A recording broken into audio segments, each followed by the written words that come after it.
Man.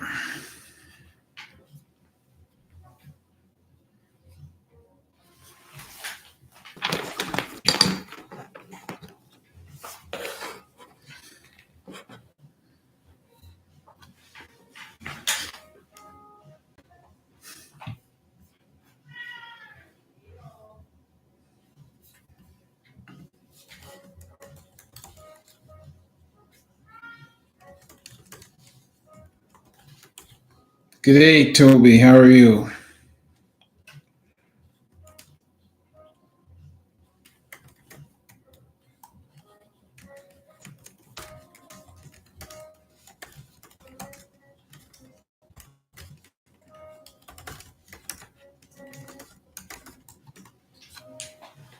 There you go.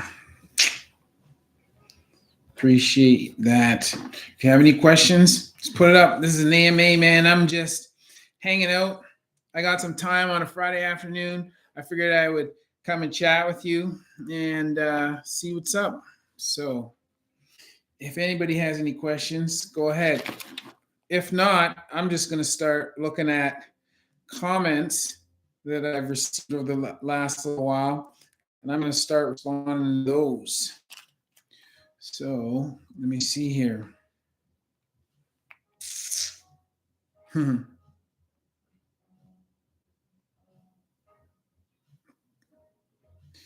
Let me see. Once you start word over some. Hey, Kevin, how are you? Thanks for coming on out, man. So we're just chilling. It's Friday. Rob, Kyler, what's up? Guys, just come and hang out with me for a bit. I suppose I should make these more structured, but I just figured that I would hang out for a bit. If you have any questions, I'm happy to answer those. But while you guys are doing that, let me just look through the questions here, look through comments. Oh. So I'm just going to kind of talk about random comments, talk about questions that come up. And someone here posted about my video about Brian Johnson, and they were just saying that just because someone looks young and healthy does not mean that he is young or healthy. That's my video about Brian Johnson with his $2 million anti-aging program. And I totally agree with that, man, because there is such a thing as being TOFI, or thin on the outside and fat on the inside, just meaning that while you look slim and trim, you could still have lots of perivisceral or around the internal organ fat, and you could still have lots of medical problems. So it's not just about looking thin and trim. Toby says, I was just watching another doctor on YouTube and they were talking about surgery on floating face. Have you ever done this? No, I have not. And that is because that's primarily the realm of a maxillofacial surgeon or a plastic surgeon. So what floating face is, that's called a Lefort 3 fracture. So that's basically a fracture where you've broken your maxilla, and you've broken on both sides, and then also at the bridge of the nose and into the orbitals. So that means that this whole segment from your mouth, edge of your mouth, up to your eye, across the bridge and back down, is no longer connected to the rest of your skull. So that's a bad fracture. And with the Lefort classification, there are 3 types of fractures: Lefort 1, 2, and 3.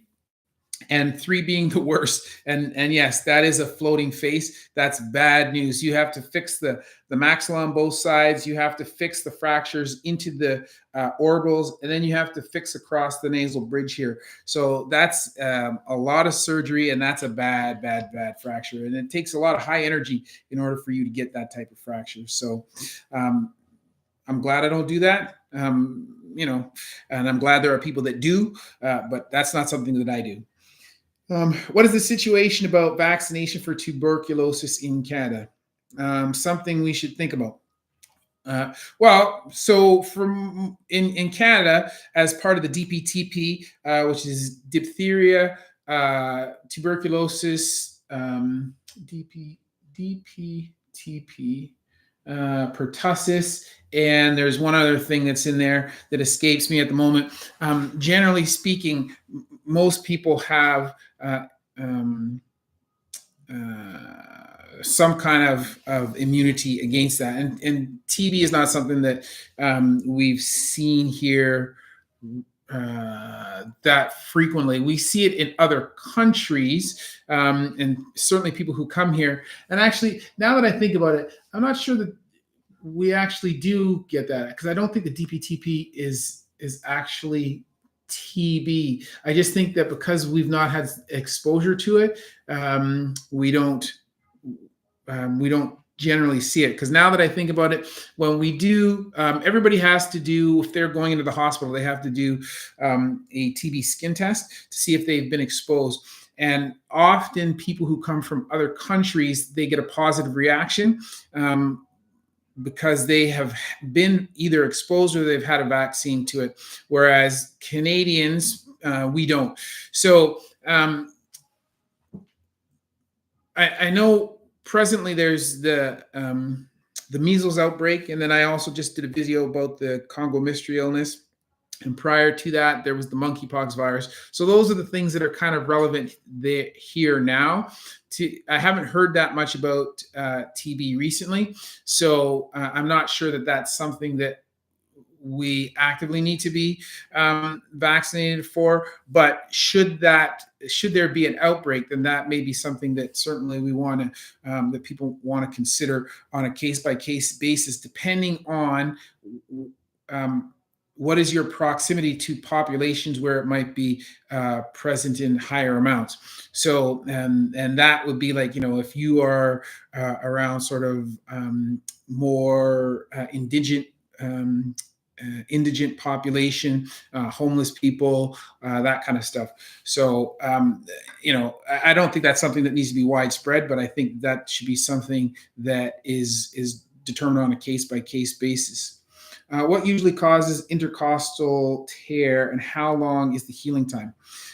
So generally speaking, that's going to be a musculoskeletal strain where you are, you've moved your torso in such a way that you've had to really stretch for something, or your torso has undergone some kind of rotational stress of high energy while you're doing some kind of athletic movement, or it's occurred during some sort of trauma.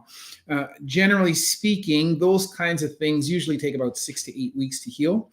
And there's not really anything to do for it other than to rest. Obviously, those things are going to hurt quite a bit more when you are breathing, coughing, or laughing, things like that. And especially if you've had a traumatic event, you may also have associated things that involve the thorax and the lungs inside. So you may have pneumonia, or you may have a pneumothorax, and coughing may be a part of that. So when you have that kind of thing, it's often fairly painful just because of the associated injuries. But generally speaking, I would say it's about 6 weeks for that stuff to get better. Let me look here next. Assassin G. I had my knee arthroscopy and chondroplasty followed by a stitch in my medial meniscus since it was sagging. I've been told 2 weeks on crutches, but how long till I go back to jiu-jitsu to train? Well, so here's the thing, Assassin G. Generally speaking, I don't know what your surgeon does. This is what I do for my meniscal repairs. And things have changed over the years. So when I've been in practice for 15 years. When I first started, I had my patients be non-weight bearing for 6 weeks. That's what was done to me when I had my meniscus repaired. And in the facility where I trained and I did my fellowship, that was their usual protocol. Over the years, though, I've become sort of more aggressive with my post-operative rehab. And now, even when I stitch a meniscus, it doesn't matter whether it's 1, 2, 3 sutures, unless it was grossly unstable. I generally allow people to weight bear as tolerated. I usually put them in a knee immobilizer post-operatively for the first 6 weeks, and I actually allow them to start doing rehabilitation right away. Now, I do limit their amount of flexion, and the reason being, when the knee bends, when the knee is straight to 90 degrees, the knee is just a hinge.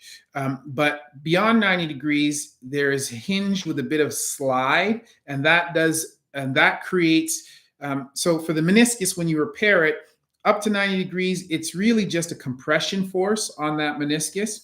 But once you start to get beyond 90 degrees, you start to get some shear in there, which pulls across the sutures. So if I feel confident with my repair, I let people weight bear right away, bend right away, but only to 90 degrees, and wear a Zimmer when they are walking, or a knee immobilizer when they're walking and when they're sleeping for the first 6 weeks. After that, I allow them to increase the range of motion by 10 degrees per week so that we allow the meniscus to see shear force, but in a very controlled manner.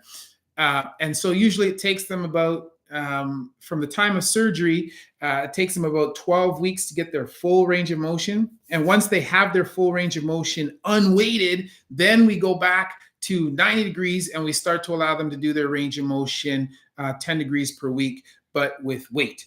So for me, generally speaking, that means that somebody who's going to try and get back to something like jiu-jitsu, it's going to be like at least 4 months. And to be honest, I would probably push them out a little bit longer than that, just because with jiu-jitsu, with some of the positions that you are going into, particularly if you're somebody who likes to play guard a lot and you have, like a rubber guard or a butterfly guard, like in those circumstances, like you're even putting more stress on your meniscus. So depending on what they do, I might push them out longer. But generally speaking, I would say 4 to 5, maybe even 6 months before you can do full-on jiu-jitsu again. So Kevin says, I've got nothing other than, why did you have to get me on the Warhammer 40K? Jeez, listen, man, I don't know. I'm always just looking for interesting things to talk about. And I am trying to make everybody smarter. And I am trying to find interesting ways to do that, because I could sit up here and ream through anatomy and all kinds of medical concepts and make it very dry and didactic. But that's not the point, man. I'm trying to make everybody smarter, and I'm trying to take things that they like in their real life. And that just happened to be one thing that people thought was cool. And I enjoy the whole Space Marines idea. So I started talking about that, and it resonated with people. So I'm going to keep doing it while people keep watching. So, that's why. But, like yourself, now I'm kind of getting caught up with it. So that's good. And now that I got my guy here, so now that I'm part of the Salamander chapter, I got to keep up with it. So that's kind of cool. Cam says, I just had a colon resection and appendix removal. I have had so much pain and tight and nausea. How do we fix it? Well, so listen, I can't give you medical advice. What I can say to you is this. Generally speaking, I tell my patients, and you have to speak to your own physician, but pain control, obviously as an orthopedic surgeon, we have to deal with pain, our patients having pain. And pain is a very subjective thing. Generally speaking, for most operations, I give people the same analgesia. But because of genetic variations, because of people's previous experience with narcotic medication and all that kind of stuff, everybody responds differently. But my general rule of thumb for people is this. People don't understand that the way how pain medication is supposed to work. And generally speaking, pain medication is never supposed to take away all of your pain 100%. What it's supposed to do is to bring it down to something so that it's just an annoyance in the background, and so that it becomes manageable. And so there are several different levels to it, and there's several different things that you can do. So the first thing and the most appropriate thing, if you don't have any allergies, is I'm always telling people to use acetaminophen, which is paracetamol, Tylenol, depending on where you are in the world. It's all the same thing. So you should be using that as a baseline, right? And that's not supposed necessarily to take away all of your pain, but that's supposed to give you a good foundation, baseline foundation. And I usually advise people to be using that every 4 hours. Take it regularly, not whether you have pain or not, just be taking it. And because it provides the foundation. And then once you have that foundational level, you can use other things to then start to, if you have pain that is not controlled by that, then you can have other medications that you can use as an adjunct. So in addition to the paracetamol or the Tylenol, the next phase is you can add onto that an anti-inflammatory. So the ones that you can get over the counter are ibuprofen or naproxen. So the trade names would be Advil, which is ibuprofen, or Motrin, and then Aleve, which is naproxen. And so you can add that onto the Tylenol or paracetamol, because they're two different medications, two different classes, and they function in different ways. So you can use them at the same time, and that is legit. Now, that you do have to kind of be cautious. If you have hypertension or high blood pressure, then you have to be a little bit concerned about the Advil or the anti-inflammatory, so Advil and Aleve. And if you have a lot of constipation, or if you have liver problems, then you may not want to take as much Tylenol. But those are the two that are non-narcotics that you can use, and you can use them together, and those will help to give you sort of your baseline function. Then, if you are still having pain after that, then you can add on whatever narcotic medication that your physician has given.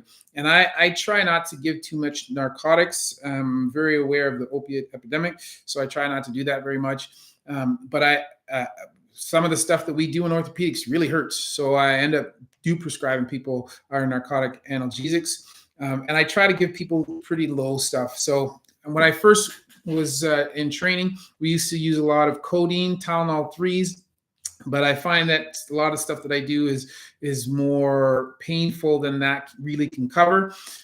So there are heavier stuff. I tend, I don't give OxyContin, I don't give Oxycocet, so Percocet or Oxycocet. I don't give those things. There are some rare circumstances where I may prescribe some of that, but generally not. Usually what I give is something that's kind of in the middle of the road, and I use Tramadol, which is a combination of acetaminophen and tramadol. I can't tell you exactly what to do, but I would probably use a layered approach like that. And then don't forget things like ice. If you have access to like a cryo cuff cold therapy unit, even if you've had bowel surgery, man, you could put that cuff, lay it over the belly, and you can use that. So that can play a role. So I would just say a multi-tiered approach is usually the best way. Start with the non-narcotic, non-addictive medications and work your way up, and then use the narcotics only as necessary to take the top off the mountain. Scott, hi Chris, love your videos on chiropractic care. I've always found is a bit of quackery in that profession, and you convinced me why I'm right. Thank you for your insight. No worries, Scott, man. And here's the thing: people think I hate chiropractors. I don't. I have some friends that are chiropractors, and I've worked with chiropractors in the past. I don't work with any currently. Actually, that's not really true. There is one guy right now that I refer people to from time to time in the city where I work. But I have worked with them in the past, and I have several that I would call my friends. and I've taught them in the past. I have been asked to teach and speak to them. But you're right. There is a bit of quackery in that profession. There's a bit of quackery in every profession. Medicine is not above that. We have quackery in our profession as well. But with respect to chiropractors, my problem is not that I think they're all quacks. I think that some of them are, and I think that some of what they practice and believe is outdated, which is fine. But the thing is, if you're going to come on social media and promote something, please have some data to back it up, man. That's all I ask them to do. And the other thing is to recognize that they have a very small, narrow skill set, which is only applicable to a very, very small range of problems. And so when they start talking about anything that happens to be medical in nature and not musculoskeletal, that's like, whoa. If you're going to say that, show me the data, show me the research, show me whatever, because otherwise I'm gonna call that bull, because generally that is quackery. So yeah, I don't really have a major problem with them. I'm just outspoken about calling their bullshit, and so that's basically sort of my position. Let me see. Also, I know you've done a video on this already, but what are your thoughts on the use of BPC 157 to aid recovery? Appreciate the last week. So here's the deal. Yeah, I did talk about BPC 157, and my position on it is this. So all peptides are just basically portions of proteins. Like, that's really what a peptide is. It's a link, a chain of amino acids that can produce a particular function. So everything that does something in our body, generally speaking, is a protein. And our cells create proteins, and then each protein has a particular process or function that it is supposed to do. So peptides are chains of amino acids that usually will perform a part of a function of a larger protein. And these are custom created in a lab for the purpose of producing certain cellular functions. And so you may not necessarily need the whole protein if you only want to do a particular thing. So from the viewpoint of the theory of peptides, I get it. I think I understand, and I think, okay, that makes sense. However, when it comes to their actual use, number one, there's not a lot of study to verify that they do whatever they have been created to do, or that we believe that they might do.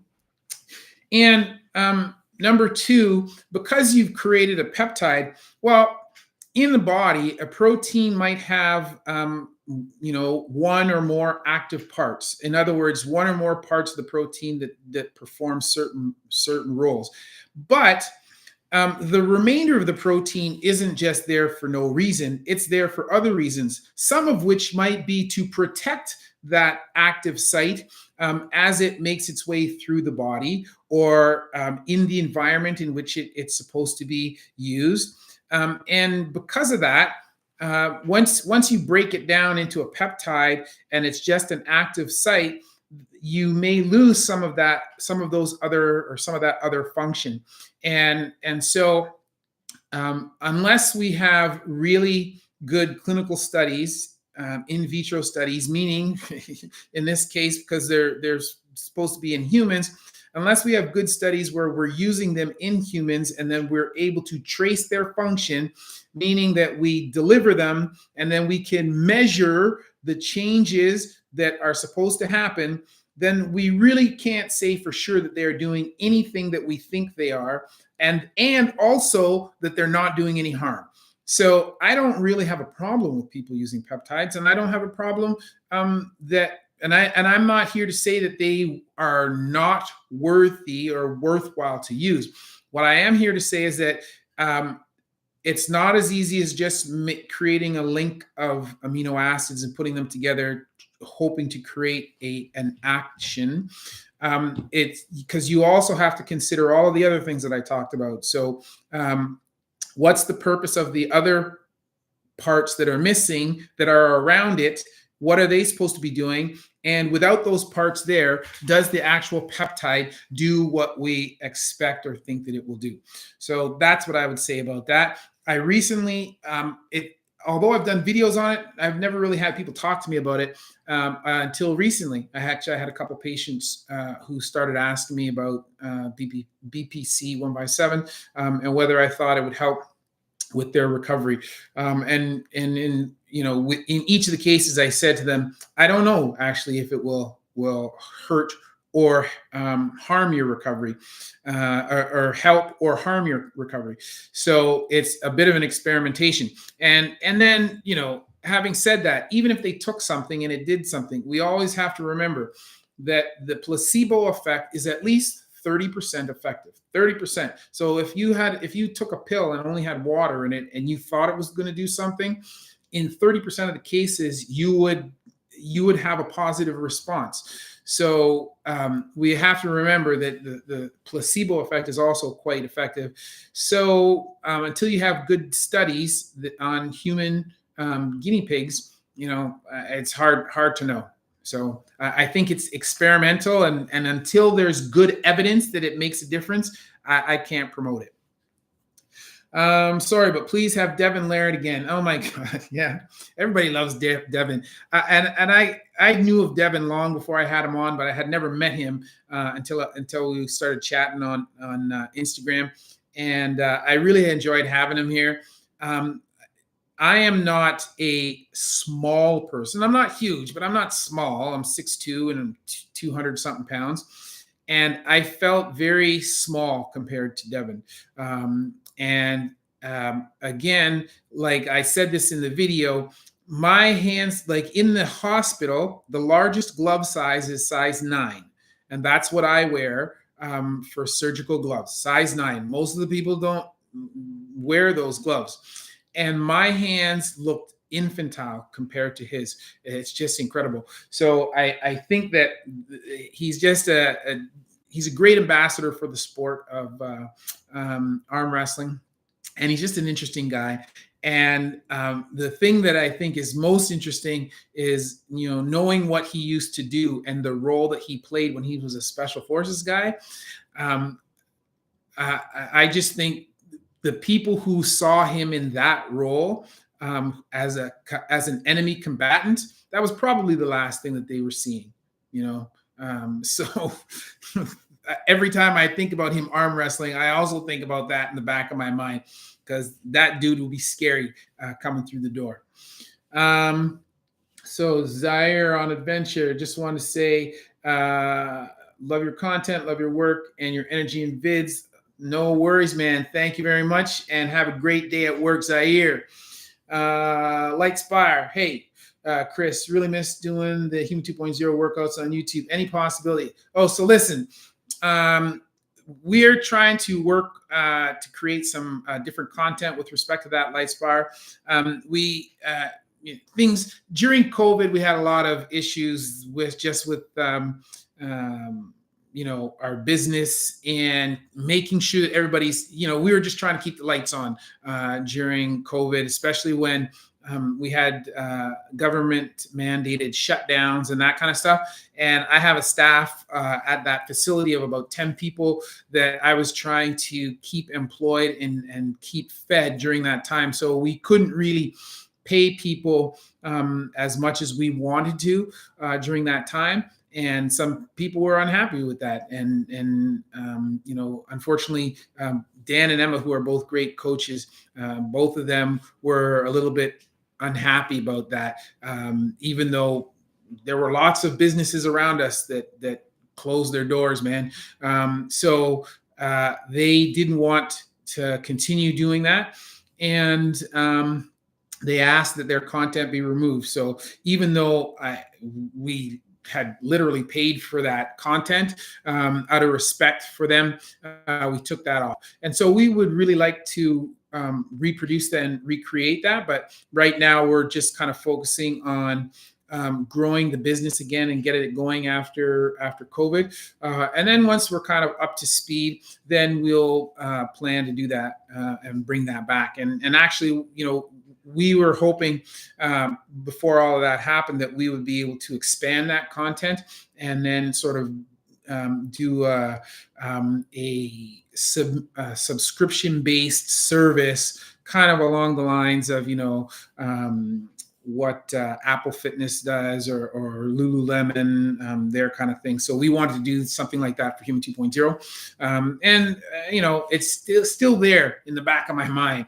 It's just that right now we're busy working on the business as a whole to make sure the rest of the business, because we do have a brick and mortar building where we offer physiotherapy and group training, team training, and group fitness in Ottawa, Canada. So if you're in the Ottawa area and you need any of that stuff, come see us. But yeah, so that stuff, we're focusing on that right now to get that back up to speed. And once that's back up to speed, then we can spend a little more time doing that other stuff. But I appreciate that comment. We enjoyed doing that, and Mandy loved doing that and managing that. So hopefully we'll bring that back. So Kyler says, what are your thoughts on terrain theory, that our environment plays a role in our health over germ theory, that we get sick due to germs? Well, germ theory, okay, listen. So although it's a theory, I would say that it's pretty well accepted that that microorganisms play a role in infection and a role in our health. They certainly play a role in us getting sick, and they actually do play some role in us, developing immunity over time. And there is examples now, or there are some studies now that show that kids that are not exposed to dirt and microorganisms when they are very, very young tend to have immune systems that are not well tasked or do not have the ability to fight off infections at a later age. So we do need to have some exposure to that. And in addition to that, there is quite a large body of research now, which is looking at the bacterial flora that we keep within our guts. So there are hundreds and maybe thousands of different bacterial strains that are present within our bowel, in our digestive tract. And that bacterial flora has plays a role in our overall metabolism, our health, and our day-to-day function. So that these are things that are sort of they may be theoretical to some degree, but these are well-established concepts. Now, in terms of terrain theory, this is my first time hearing about that.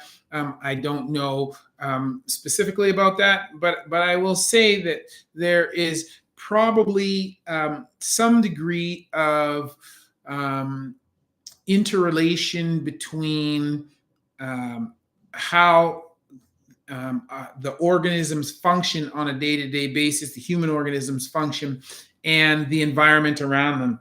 And I don't know that I would necessarily put that just down I would isolate that to just a function of what the terrain is. That seems to me quite a bit of a stretch, but certainly the environment around us, what is, and this is talking about all aspects of the environment. So from the amount of sun, what is the humidity, what is the air quality, what is the temperature on a day-to-day basis around us, and things like that. I think that those things probably do have a significant influence, and there's probably some study around that. But terrain itself, it's my first time hearing that, and I don't really see that as an isolated concept that would play a large role in our day-to-day function. in the future, we might find something out that tells me otherwise. But for now, that would be my position based on what I know now. Alex, love your videos. Who's that there? Oh, Zodlander, thank you very much. That was very, very generous of you. Have you watched The Pit on HBO? I like it. It's not the ER series, but it's still good. I would love to hear your thoughts on the series. Hey, listen, man, I've been thinking about watching it, have not watched it yet, but I've seen a few medical channels have commented on it. So I think probably I'm going to check out at least 1 or 2 episodes and see if there's anything in there that's of a surgical nature that I can comment on. I don't know offhand what is the concept of it, but for sure I'll check it out. Yeah. So Alex Bachman, love your videos, especially Space Marine Creation series, but what are some good ways to stay active while recovering with lifting and straining restrictions? Well, certainly, man, I'm a big proponent of people just moving all the time. And so although you can't necessarily do resistance training per se, you can certainly still do flexibility and mobility type of exercises. And a lot of that stuff is purely body weight. And in fact, you really don't need, it depends on what your goals are, but the average person really doesn't need a lot of equipment to do resistance training. Resistance training is something you can do just with your body weight. But having said that, because you have lifting, straining, you can just do the mobility work, man. Work on the flexibility and the mobility. And to me, those are 2 different things. So flexibility refers to a passive concept. So that's just your general stretching, where you are allowing yourself to passively go into that position. You're not actively working through that. As opposed to mobility, where you are working to extend your range of motion of a particular joint or around a particular joint, but you are actively engaged in contracting muscles to help you to do that. So the easier way to explain mobility people is to think of, you have 3 things when you're looking at fitness. You have your flexibility, you have your strength, and then you have your mobility, which is your ability to express strength through a large range of motion. So you need to get the range of motion first with the flexibility. You need to have the strength there. I'm not trying to flip you the bird there, by the way. So you need to have this. You need to have the flexibility. You need to have the strength. And then the mobility is your ability to express that strength throughout the entire range of motion. So that's what I would be working on during that time. And then as your strain, injury recovers, and as your ability to do resistance improves, then you can start to reincorporate the regular resistance stuff. Cool Yoda figure. Oh, I know, man. I saw that dude at Costco, and I just had to get that. And actually, while I'm thinking of that, so I figured this is a good time as any to open this. So I got, so one patient gave me the Warhammer figure, the salamander, but then I interviewed somebody else on my podcast, and as a present, he gave me this. And I had kept it in a box, but I figured I'd open that now. So here's another one right here. Because I'm a little bit of a Star Wars. I wouldn't say I know everything about Star Wars, but it's one of the first space films that I watched when I was growing up as a child. So I really enjoy Star Wars. I like the Mandalorian series. And, I'm starting to sort of slowly make my way through each of the Star Wars products on Disney. So that's another edition where I'm going to put him up somewhere up on my thing here, there. But that's another present that I got from a guest. So I thought that was really cool. And I kept it because I wanted to open it up on a live stream. And I got that from Nolan Womack. I did an interview with him. So thank you very much, Nolan. That was very thoughtful of you. And yeah, so I figured I'd put that up there. But anyway, let me see here. Where am I? Doc with a live stream. Yes, Rory. Thank you. Greeting, Dr. Chris. How am I doing? So Evelyn says, how am I doing? I'm doing fantastic. Today was a very chill day. No clinical work today. Well, I had paperwork, but no office or OR today. I was not on call. So I was just doing some stuff with the channel and helping my wife out because she needs, I'm the techie at home, and so she needed some technical help with her computer and stuff. So I was just doing that, and then just waiting to hang out with you guys. So you're still ahead of me. Haven't got any figures yet. Then again, being unemployed makes that hard. Money can't get here soon enough. Starting a job then. Giddy up. Listen, man, Kevin, I have been there, and here's a story for you guys, because a lot of people don't necessarily know this. So when I finished my orthopedic training. This is now after 17 years of education. I had a job lined up as an orthopedic surgeon in a community hospital in the city where I had been, where I was born and where I had grown up. And that community gave me money to come there. But when I had been training, my kids had grown up in another city. And when I was done my training, my kids really wanted to go back to that city because that's where all their friends were. And they really didn't have that many friends in, the places where I had trained. They didn't have any friends, I should say, in the city where I had grown up because they were born after I left that city. So my wife and I talked about it, and I ended up going back to the city where I trained, but there was no jobs available for orthopedic surgeons in that town already, because it's a city of 1 million, but there was already like 45 to 50 orthopedic surgeons, but there was no additional space in any of the hospitals. So I went back there, no job. So I kind of worked part-time as a surgical assist, meaning I would go in and I would help surgeons, but I was not the main surgeon. I was just an assistant helping them out during their cases. But there was only a limited amount of work during doing that. So for a little while, I was kind of unemployed. But then I had a friend of mine who owned a landscape company. So for 3 months, after I'm a fully trained orthopedic surgeon, I worked as a landscaper doing interlock brick and landscaping for a buddy of mine. And even though I was a fully trained orthopedic surgeon, on their crew, I was the young buck. Like I was the young buck, right? So I got all the scut work, all the crap job, like hand bombing, wheelbarrow upon wheelbarrow upon wheelbarrow of dirt into and out of pits and all kinds of stuff. And they would all, every day that the crew would make fun of me, man, every single day, because here I was, a fully trained orthopedic surgeon with 17 years of university education. And I was reduced to pushing dirt in a wheelbarrow for 3 months.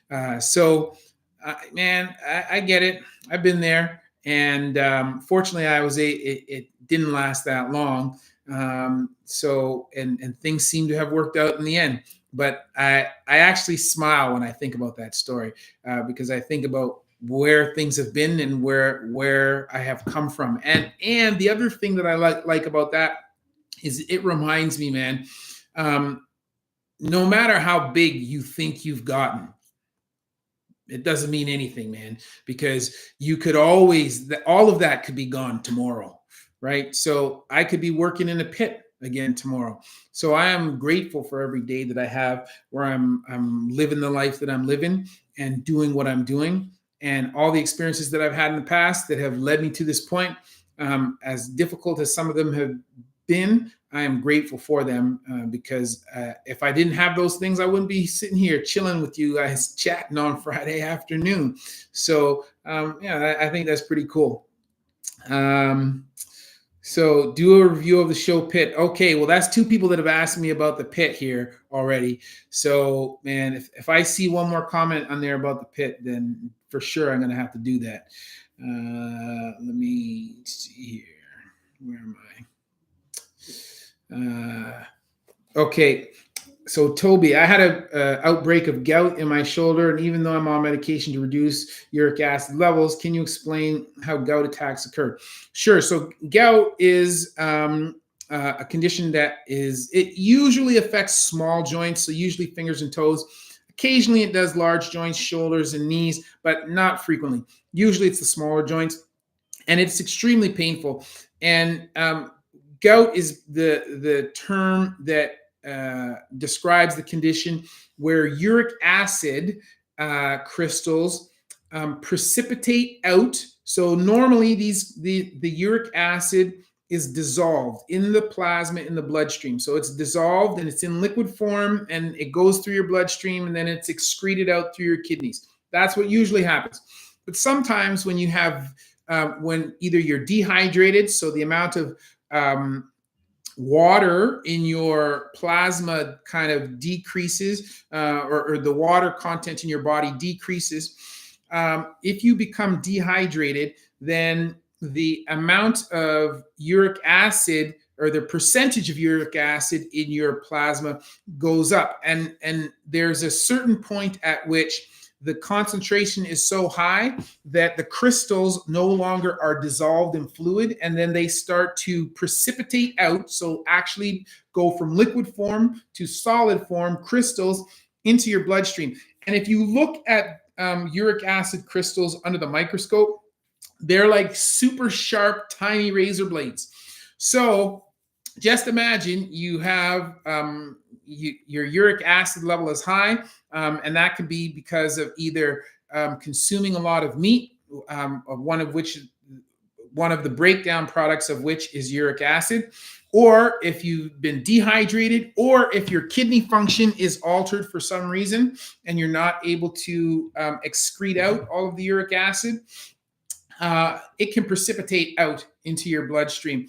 And oftentimes what will happen is it will precipitate out into the joint space. And it is, so think about having like, a whole bunch of razor blades, microscopic razor blades, precipitating out or being dumped into a joint somewhere. And so that's why it's super painful. So part of the treatment for that, obviously there are sort of two medications that we typically use for treatment of gout. You can use it to treat the gout acutely. So if you have a gout attack, you can take either of these medications, but we often give these medications to ward off the gout, or to sort of keep your uric acid levels in check. So one of those is allopurinol.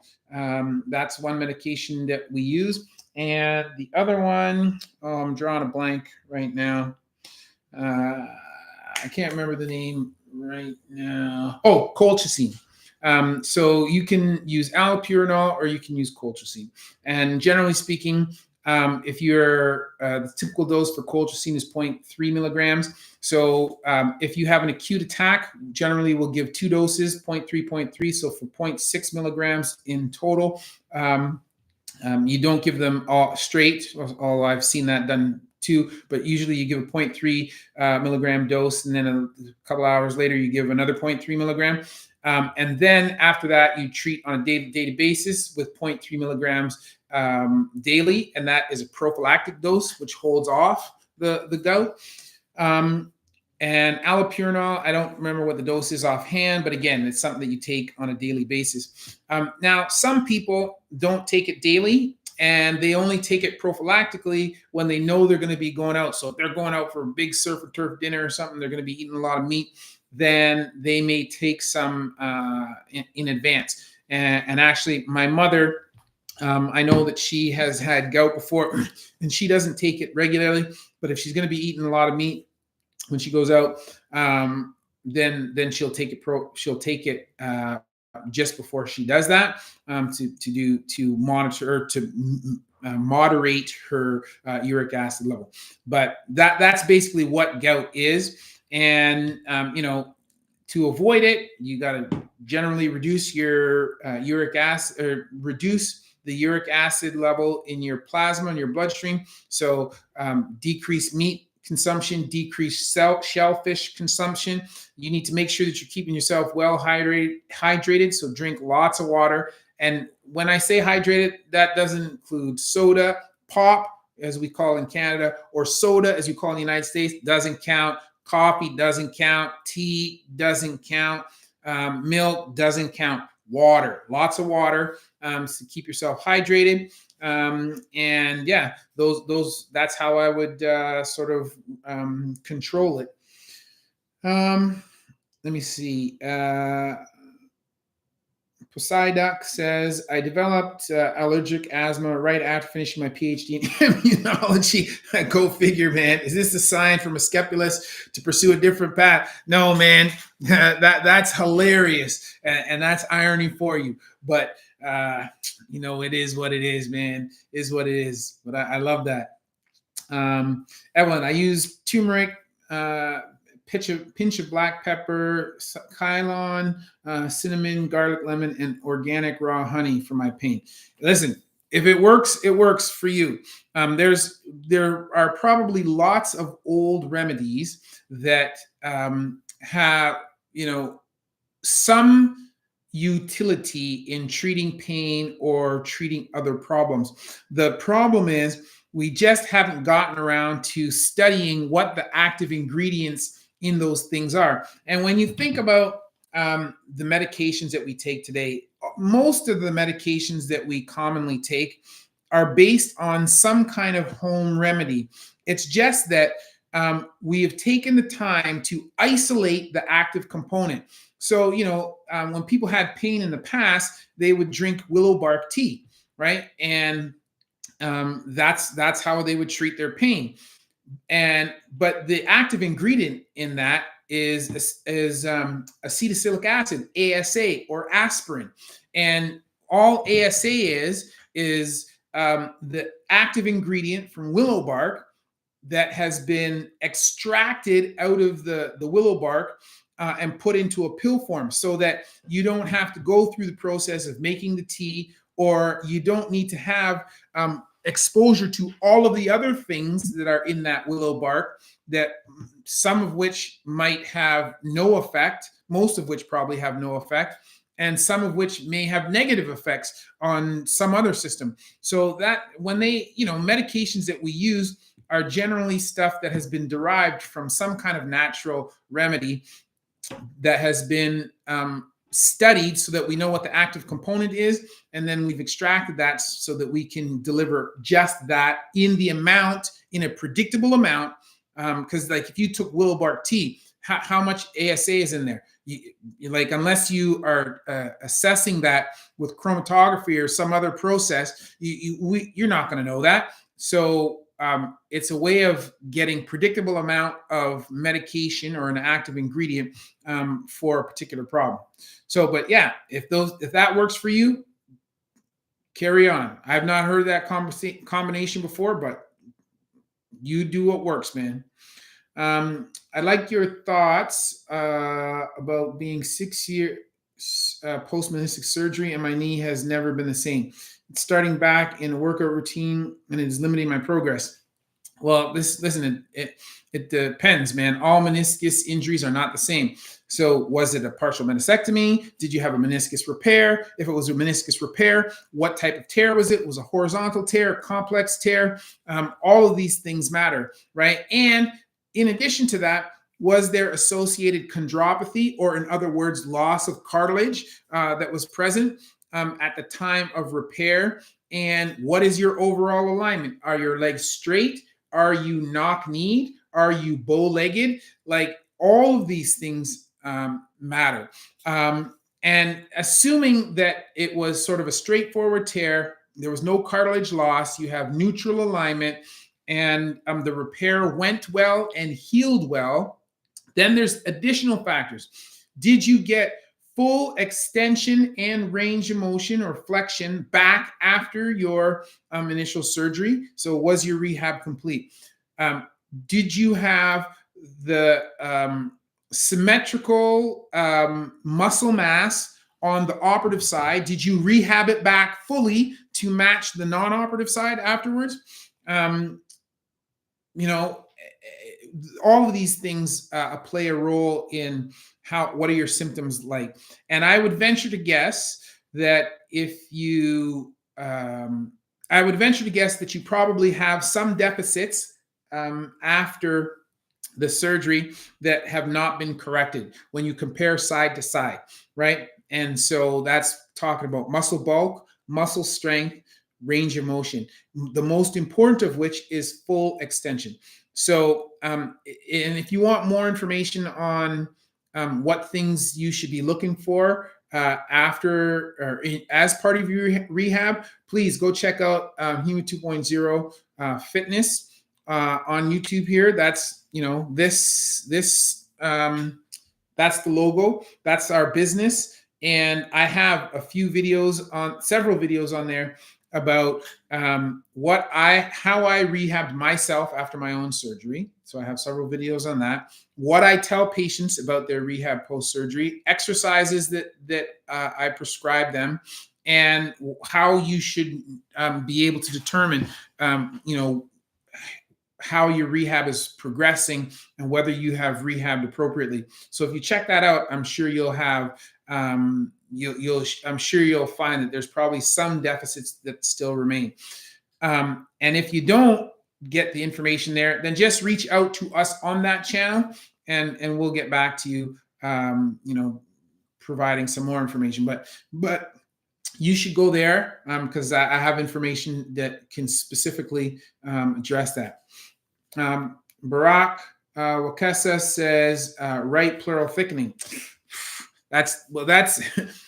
What about it? That could be from a bunch of things, right? So it could be from some kind of, as a consequence of some condition that you've had, like whether you had like a chemical pneumonitis of your lungs, whether you had a pneumothorax, whether you had a pneumonia, a pneumonitis. It could be from a result of any number of things. Maybe it's the sequelae, like, are you a smoker? What type of environment do you live in? Like, what is the air quality? Do you have chronic exposure to allergens that are present there? Do you live in an area where there's a ton of smoke, a ton of dust in the air all the time? So there could be any number of reasons why you have that. So Zed Leonard says, love your channel. I had gastric bypass 2015. I have been having problems with diarrhea, constipation, and feeling sick every day. My doctor says it was a failed procedure, so I guess I was in the low percentage. Listen, man, sometimes that it's an effective surgery for some people, which will help them to reduce their consumption and to lose a significant amount of weight. But I've seen a lot of people who have ended up bouncing back after it. And it really depends on what kind of procedure that you get, because they're not all the same. Some you're just basically decreasing the size of the stomach. Some you are like largely bypassing the stomach. Again, so it really depends on what type of procedure that you had.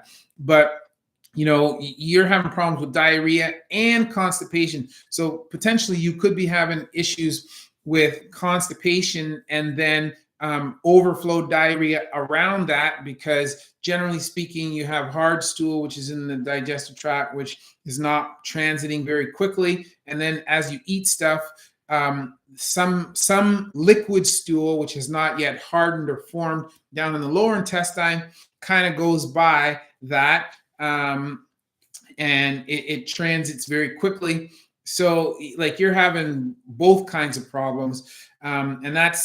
But having said all that, obviously that's something that you need to speak to a general surgeon about, because that is, at this point, 2015. So 9 years later, that's an ongoing long-term problem. And who knows, maybe you need to have a revision procedure done, but I don't know what type of procedure you had done.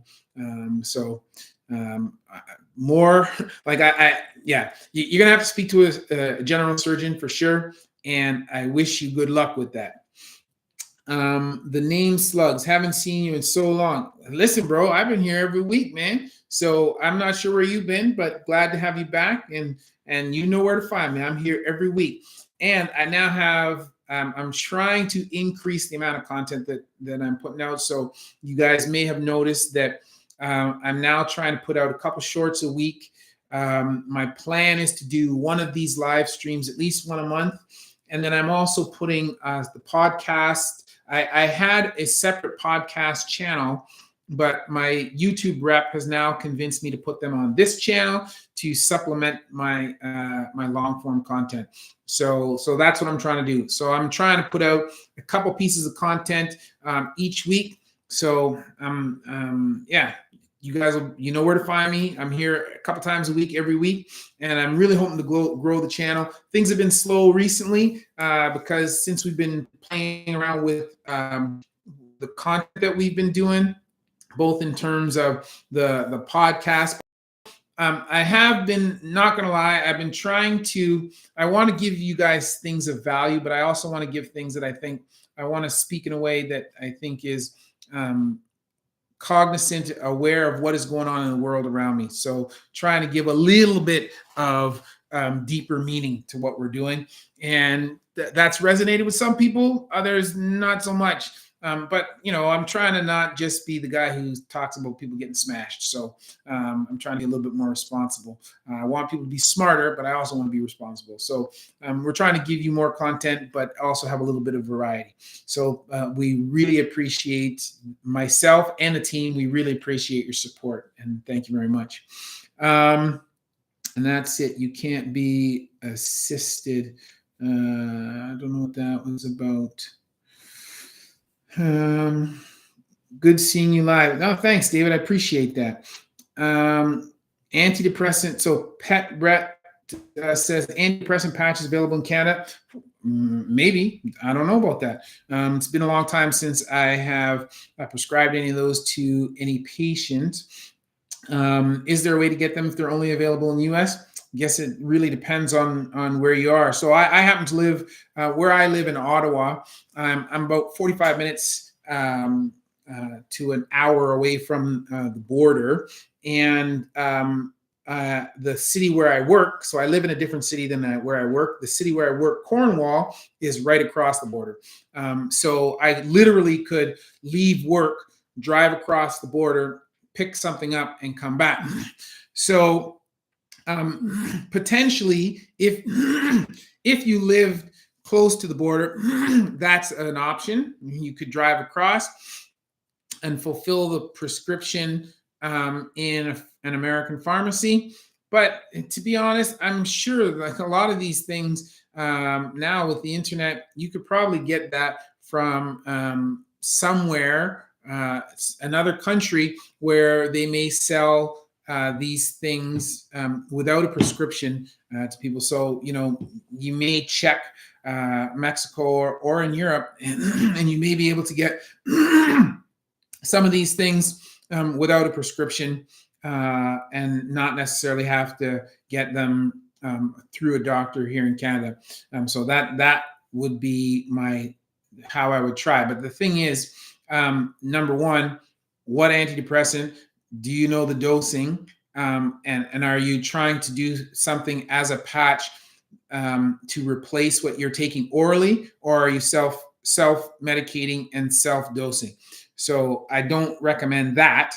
And so, I would make sure that if you're going to try to do that route, that you are only trying to replace what you are normally taking orally and something that has been dosed appropriately by an actual, licensed physician.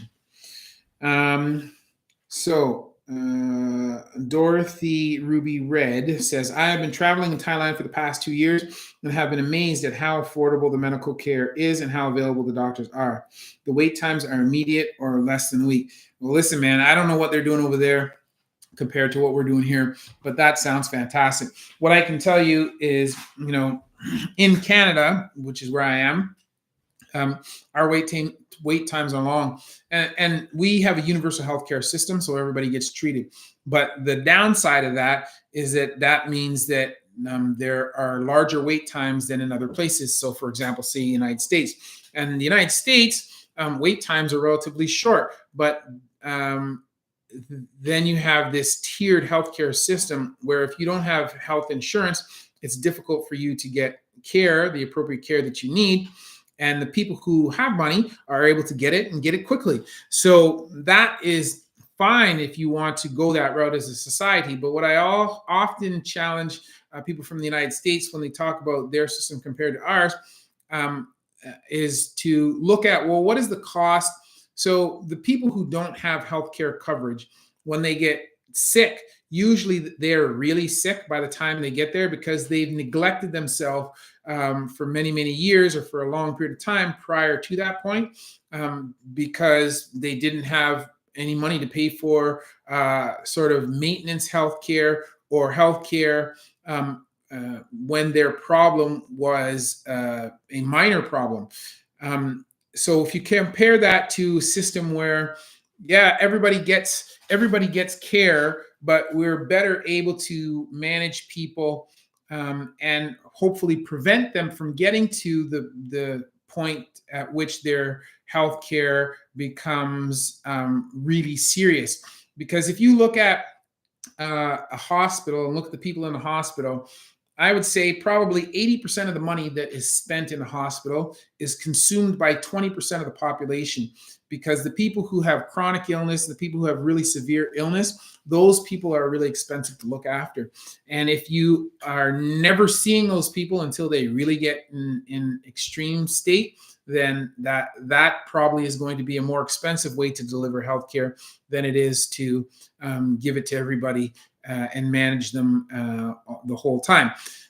But again, I don't know what they're doing over there in Thailand compared to what we're doing here in Canada, but that sounds awesome. It'd be nice to be able to see people, fairly quickly and not have significant wait times, and to be able to get to see qualified medical professionals when you need it. What do I listen to when I operate? Jessica, that's a fantastic question. Generally speaking, surgeons usually listen to what they want to.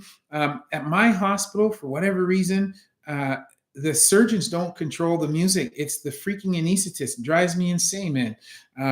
So I listen to whatever they're listening to. Generally speaking, for most of them, well, in our facility, I would say probably half of them don't play any music. They don't want anything playing while they're in there. The other half, most of them listen to just sort of whatever's popular, kind of what's on the radio, club music, dance music, hip hop, but not anything too hardcore, just kind of that kind of thing, because that appeals to the most people. Where the hospital where I work is a community hospital, but it's a little bit of a rural community. So they do listen to a lot of country because a lot of the nurses and support staff, they listen to country. So we do that, although country's not my genre. But although I am digging Shabuzi, but yeah, so I just kind of listen to whatever. Now, were it up to me, and I was listening to whatever I wanted to listen to, I have an eclectic music taste, but the stuff that I listen to the most when I'm in control of the aux cord, when I'm driving in my car by myself and I'm not listening to podcasts, I listen to dance hall reggae, roots rock reggae, so old school stuff, because I'm a Jamaican Canadian. My parents moved here from Jamaica, or moved to Canada from Jamaica, so I grew up listening to a lot of reggae music. So I like that. I love hip hop because that was a big thing when I was young, and I also like classic rock. because there was a lot of that in my community as I was growing up. So Led Zeppelin, stuff like that. But I kind of listen to whatever, and I can listen to whatever, and I even listen to classical music sometimes. But mostly what I listen to is reggae, hip hop, that kind of stuff. I've been really digging recently drum and bass music from the UK. And I like to play that a lot when I'm working out or when I'm teaching class at my gym. I'll listen to UK's drum and bass stuff because I like that up tempo music. But whatever. I listen to whatever. Let me see. Go back here. Okay, I have no. What do you listen to? Any thoughts on O2 being available to able to bind to red cells, but CO2 not getting expelled off the cells? What would help with that? It's a good question. That's a good question. Yeah, not really sure about that. That makes me have to think a little bit hard about that. I might have to think about that and come back to that. But offhand, let me think on it. Doctor, what do you think about research into slowing aging down? Listen, man, as we get older, there was a time when I never used to think about getting older. But now that I'm in my mid 50s, this is something that I think about. And because, I could potentially be a grandfather soon. I want to be around for a while to spend time with my grandkids, spend time with my, obviously I spend time with my kids, but spend time with my grandkids. And there's things that I want to do in this world, things that I haven't done so far. I spent all this time sort of learning and establishing myself in a career, and now I want to do shit. So I think about getting older now, and Brian Johnson is somebody who's looking at that I wouldn't say in a completely scientific way, the sort of quasi-scientific way, but there are lots of people who are certainly looking at that. And when I think about my own life, I'm not super up to date on all of that research, but I do sort of look at it from time to time because I would like to do things that would allow me to prolong my life, but not only just to prolong my life. I would also like the life that I do have during that time to be of good quality. So I don't want to just live longer. I want to live better while I live longer. So, I want to make sure that I'm maintaining my diet, maintaining my exercise, lifting lots of weights so that I can maintain lean muscle mass and my bone density, doing a lot of things with my head to make sure I can preserve my cognitive function, and just not being crazy and doing crazy things so that I don't end up wrecking myself and hurting myself so that I have to live with some kind of disability. So I think that longevity research is important because that teaches us how to live better for longer, but it also helps us to there's a term that I've been using recently. I heard it on a podcast, compress morbidity, because in general, because of science, we all are living longer now, generally speaking, when you compare it to say 100 years ago. But the period of time over which our health is deteriorating, we need to compress that so that if we live to the years, to the age of 80, we don't have 15 years of crap living, the last 15 years of our life, and instead only maybe have 1 or 2 years of crap living, and the rest of the time is where we're in really good shape. So I think that longevity research is important, and I think slowing aging down is probably not as hard as you might think it is, because it probably means that we just need to be doing a lot more of the things that we know that we should be doing in the back of our mind. Eating less, moving more, sleeping better, less consumption, alcohol, tobacco, drugs, all that kind of stuff, getting out outdoors and getting out in the outdoors and being exposed to sun, being exposed to nature, all of those things. So I think those things are worthwhile. So that's I think it's a good thing, and that's what I think most of us should be doing with our time. How does your approach change for old, untreated, undiagnosed, misdiagnosed injuries from years earlier?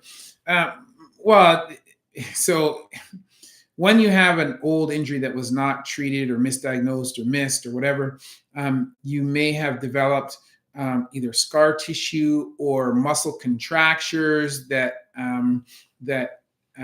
limit your function after that. But my approach is generally the same. I'm always looking to number one, restore full range of motion to the joint. Number two, I'm trying to rebuild strength, as much strength as I can around that joint or around the involved body segment. And then number three, I'm trying to restore a demonstration or mobility, which in other words is a demonstration of strength through full ranges of motion. And then lastly, I'm trying to get people to learn how to move their bodies better in space using their strength, flexibility, and mobility. So my approach doesn't change if you've had a old injury. I sometimes that means you have to work around restrictions that you might have as a consequence, but that is it. The overall approach still stays the same. Salamanders are pretty cool. Baby Grogu eating gecko babies was a mood killer. Sam says, fan of your videos. Greetings, doctors from Belgium. Thank you. Greetings to you. You guys are what, 6 hours? Man, it's getting close to bedtime for you, bro. So don't stay up too late. But thank you very much for watching my stuff, and I appreciate the support from you and from everybody who does it. My big goal right now, I know we're a long ways off. We're only 678, almost 680, but I really want to hit 1 million. Of course, I'd like to hit more than 1 million subs, but that's my current goal right now. So everything I'm trying to do now is to get to that, and I'm trying to make my content more accessible. I've just started paying to get some of my content dubbed into different languages so that it can be more accessible to people more widely around the world, because I think it's amazing that I have the opportunity to interact with so many people from so many different places. But that's what I'm trying to do. So I'm trying to build the intern army to at least 1 million strong. So let's get it. Hey, Tom. Let me see. Part of the ship, part of the crew. Most definitely. Mixa, I love your channel. Thank you very much. Belarus, man. Oh, my goodness. Thank you very much. That's amazing. I'm always amazed at all the different places people watch from. And Pet says, good show. Love your content. Thank you. Let me see. So thoughts on Boswellia serrata. I was watching a video from another doctor who recommended it for inflammation reduction, arthritic purposes. Some very good studies related to it too. Assassin, listen, man, that's news to me. I will have to, let me see here. I'm going to take a screenshot so that I can remember that. I'll have to check that up. Don't know a lot about that, but I will look into it. Zodlander, is meat the best source to treat iron deficiency? There is a high chance of iron deficiency in my family. My sister had it. It was not known before my gastric bypass surgery. So iron deficiency, certainly you can get iron from a lot of different sources, one of which is red meat, and so that's kind of one of the easiest place to get it from. You can also supplement, and you can, whether you're taking, there are different forms of iron that you can take, one of the most common being ferrous gluconate. But, sometimes people don't like to take that. It may they may be a little bit constipated, and it also can make your stools a little bit darker in color, dark green or black. But certainly you can take it with supplementation. And a lot of people don't like to eat organ meat, but growing up in a Jamaican household, we didn't waste any part of the animal. And so I grew up eating liver and kidney. And while a lot of people don't like those things, man, I love liver and kidney. And eating organ meat is a great place where you can get iron from. And obviously, as there are lots of animals that are vegetarians and that don't eat any meat, and they somehow still manage to get iron. So you can get it from some vegetables, dark leafy green vegetables. But I'm not a carnivore diet person, but I do eat a diet that is fairly high in meat protein and vegetables. So I tend to get most of my iron from that. But you certainly can supplement with ferrous gluconate, and that's something you can just buy off over the counter. That's what I used to use V castoreum as a remedy. Beavers eat willow and excrete. Yeah, exactly. So salicylic acid comes from willow bark, right? So and there's lots of people. If you ever were in need of analgesia and you were in the bush and you did not have access to anything, you could literally strip off willow bark and chew that and get some pain relief with that. So, but obviously it's easier if you can just swallow an aspirin pill. So Sean, what would like your thoughts to indications for surgery of bone spurs and tendonitis at the insertional point of the Achilles? There is so much literature indicating different approaches. So I have a pretty I would say that I have a pretty conservative approach. So the people have to understand, although the spur looks like it's something pointy on X-ray, the spur is not the thing that's causing the pain. The spur is what we call a traction injury to the bone. In other words, your Achilles has been very, very tight for a long period of time, and the bone, which is a living organism, responds to that. So the body's attempt to decrease that stress is to increase is to create a bump that allows the Achilles to be shorter so that it doesn't hurt so much. So the spur is not the thing that causes pain. The spur is a sign of a problem of high tension, and it's the high chronic tension on the Achilles and the damage that is occurring to the Achilles tendon, which is what causes the pain. So the bone spur is a red herring. Who cares? Don't pay attention to that. What you should be working on is flexibility of the posterior chain. So your hamstring, your glute, and your calf muscles. And the calf muscle is the soleus, which you stretch, keeping your heel flat and your knee bent, and your calf muscle, or the gastroc, which you stretch, keeping your heel flat and your knee straight. So stretching those things, working on flexibility of those things, and then also strength of those muscles will reduce the tension on the Achilles, and it will reduce the pain that you have as a result of the Achilles tendonitis. And that's assuming that you're sort of the average person and you don't have, some kind of muscle tension disorders like cerebral palsy or some kind of spasmodic condition. So that's the overall function. Sometimes I'll treat those people with Achilles tendon night splint so that they keep the Achilles or the calf muscle stretched out to length at night when they're sleeping.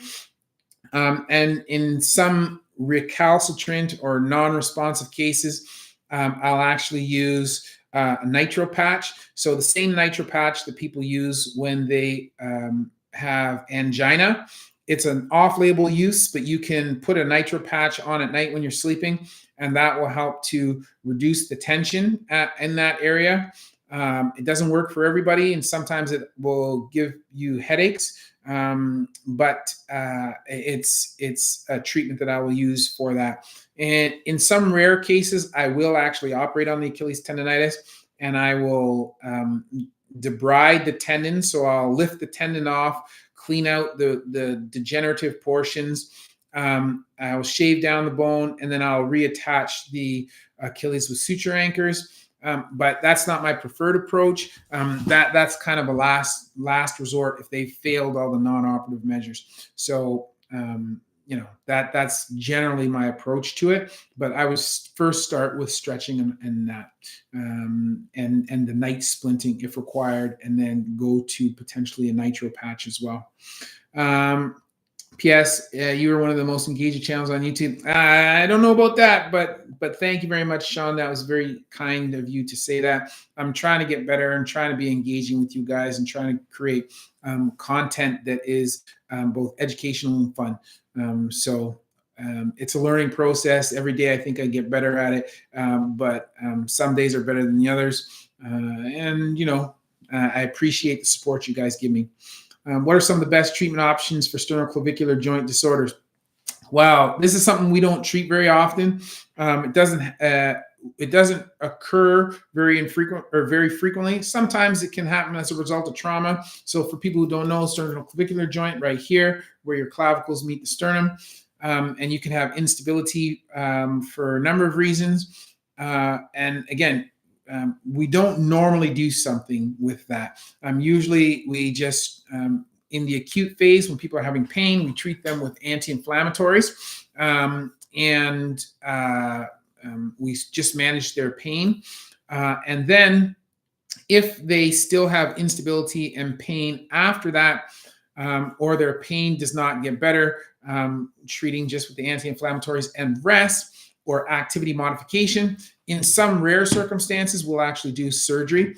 I have had, over the past 15 years, I've had like 2 or 3 people who have had that, so it doesn't happen very frequently. And 2 of those people I considered surgery on, and I didn't do it because over time their symptoms settle. I have 1 person that I'm currently seeing where I might consider surgery to stabilize the sternoclavicular joint, but currently we're working our way through the non-operative treatments. So I'm going to see them and follow up in a little while, and we'll see how things are going. And maybe I might do surgery if things don't improve. Generally speaking, we don't like to do surgery because there's a lot of bad stuff that lives behind there. And if you watch some of my other videos, you'll know that that's right where the mediastinum is. And the mediastinum is an area where we call it tiger country. Lots of bad things live there, including your major blood vessels. So the aorta travels through there. Your brachiocefalic vein comes through there, and the vena cava comes through there. So we want to avoid that area if we can. We don't like to operate because if you're drilling the bone and you happen to, your hand slips or whatever, the tip of the drill might go through the back of the sternum and into one of those vessels. And if that happens, that's a really bad problem. So yeah, we don't like to operate there. Let me see. Hey, Doc, is it safe to do squats after osteochondritis dissecans surgery? Osteochondritis dissecans, so OCD. I took a gym break, and now after I do some body weight squats, I hear some crunchy sounds in that knee. It depends, Stewie. Depends on what they did. So I have one of these cases that's coming up that I'm going to treat a person. So when it comes to OCD, there are like 4 different levels, and one is where you have an OCD, which is basically a pothole in the weight-bearing area of the bone in the knee, for those of you who don't know what that is. so you can have a type 1, which is this like a pothole with intact cartilage over top, all the way to a type 4, which is where there's a chunk of the bone out missing with the cartilage over top of it, and that's floating around loose in the knee. So if they have repaired it, then presumably you should be able to go back to doing those things. But if it was gone or fragmented and they were not able to repair it, and then they had to do something like microfracture, which is, you drill holes into the bed where it came out of, yeah, you can technically do squats, but that may hasten the wear of and the destruction of your joint if you are doing that. So that's something to think about as well. So it really depends on what type of OCD you had, what grade it was, and then what was the procedures that they performed. The best way to know is to ask your physician if they did a repair. If they did a repair and they felt confident about the repair and there was not significant damage to the cartilage, then in that setting, I would say to my patients, go ahead. And you might get a little snap, crackle, pop, but as long as it's not significantly painful, then I wouldn't worry about it. And it doesn't always mean that the snap, crackle, pop or the crunching is coming directly from the operative area. It could also be coming from the patella, which is quite common for people after they've had knee surgery. It could be coming from there as well. And that might purely be a function of you having weak quads after having knee surgery. So it's not necessarily coming directly from the operative area. So I would speak with the surgeon to get more information, but it's not an absolute contraindication to doing squats and stuff. I'm 4 months post cable varus foot reconstruction. I watch your videos on the importance of physical therapy after surgery. Thank you. Well, it's good. Credit you on being ahead of schedule and your recovery process. Nice work, Jessica. I love it. Virtual high five. Bam. Because I tell people all the time, rehab is the biggest part. I put that on my social media today, actually, that surgeons, we're only doing like 5 to 10% of the work. Most of the work is you guys when you're doing your rehab. And so if you want to get a good result, do the rehab. Let me see here. With chronic pain, not asymptomatic. My goodness, what was that one from? What are some of the best treatments? Oh, yeah, no, I hear you. Again, with the going back to the sternoclavicular, it might be chronic pain, but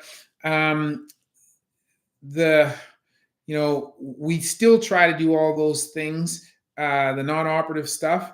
And then if they don't work, then yeah, that's when we consider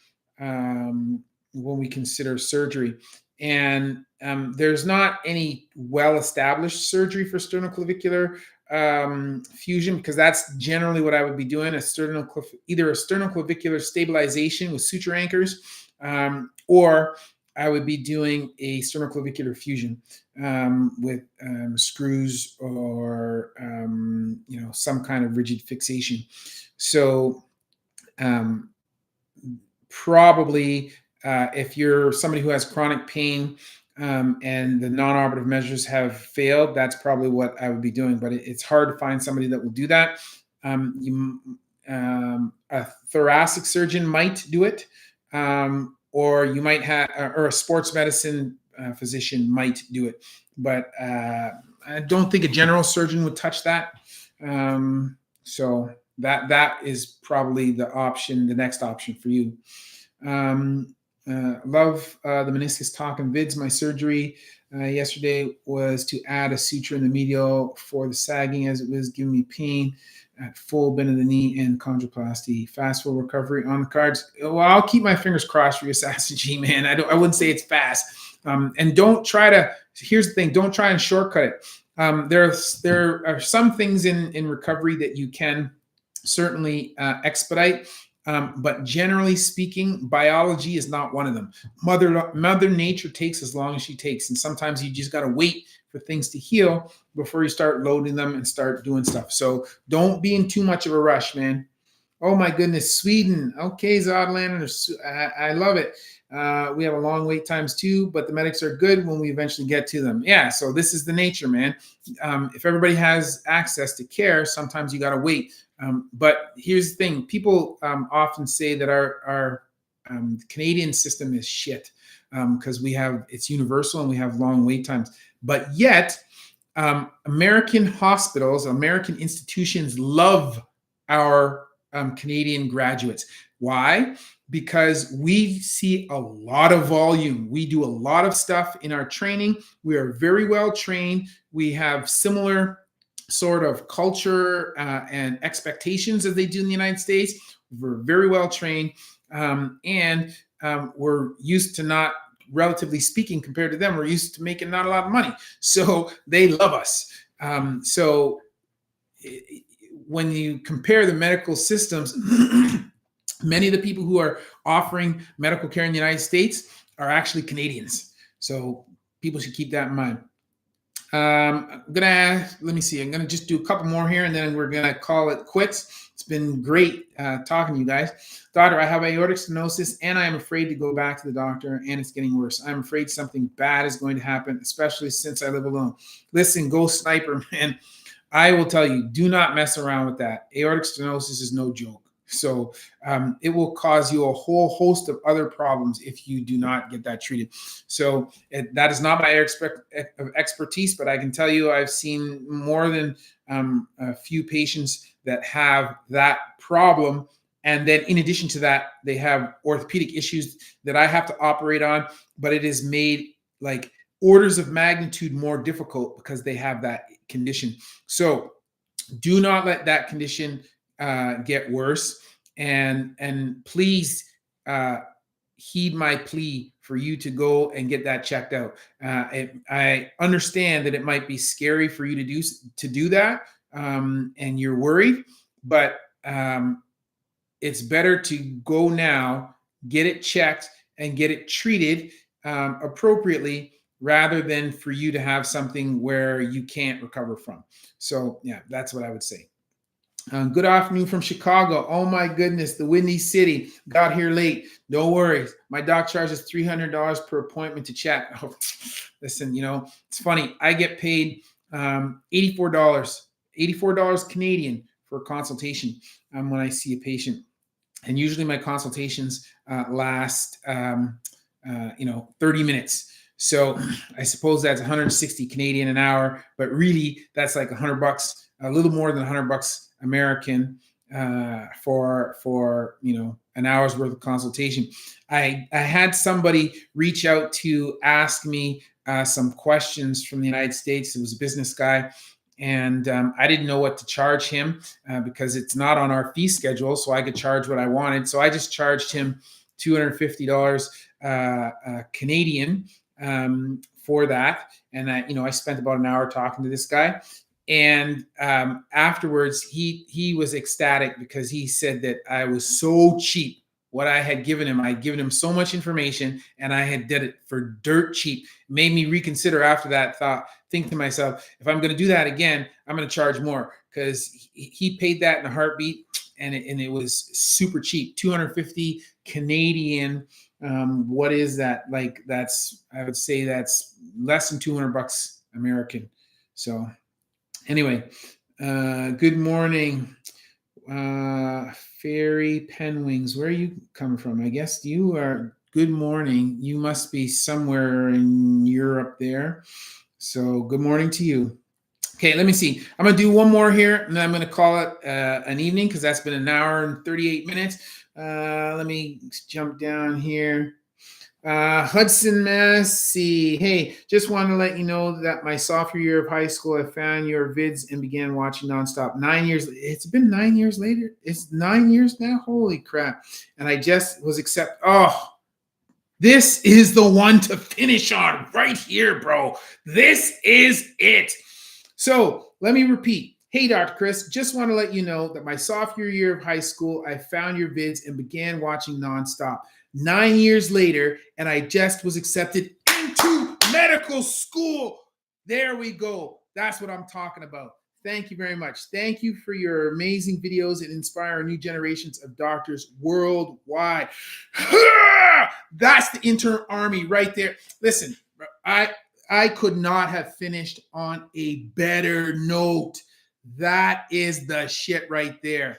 And listen, I'm not the regular type of academic educator. I'm not your regular orthopedic surgeon. That's why I came up with that term, not your everyday ortho, because what we're doing here is not conventional.